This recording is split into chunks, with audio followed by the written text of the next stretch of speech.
हा साप जास्त प्रमाणामध्ये मानवी वस्तीमध्ये सापडतो जिथं लोक राहतात त्या ठिकाणी. कारण कसं होतं की कचरा असतो, कचरा खाण्यासाठी उंदीर किंवा बेडक येतात आणि त्याच्या मार्गावरही साप येतात. उलट हा पर्यावरणाचा महत्त्वाचा घटक आहे, जेणेकरून इकोसिस्टम बॅलन्स करून राहतो. मराठीमध्ये धामण, इंग्लिशमध्ये इंडियन रॅट स्नेक या नावाने ओळखला जातो.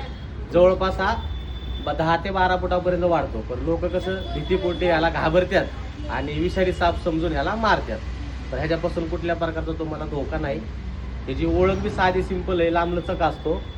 पोटाचा भाग जो आहे तो येल्लो असतो सर्वसाधारण आणि मॅक्झिमम धामणचा येल्लो असतो आणि 10 ते 20% धामण ती व्हाईट असते. आणि ह्याच्या हेडच्या खाली म्हणजे जे आयबॉल आहेत, आयबॉलच्या खाली ब्लॅक कलरच्या उभ्या लाईनिंग असतात. तर तसा दिसला तर समजायचं की ह्याच्यापासून तुम्हाला कुठल्या प्रकारचा धोका नाही. चाललाय तर जाऊ द्या. थँक्यू. लोखंड लागलं होतं त्याच्या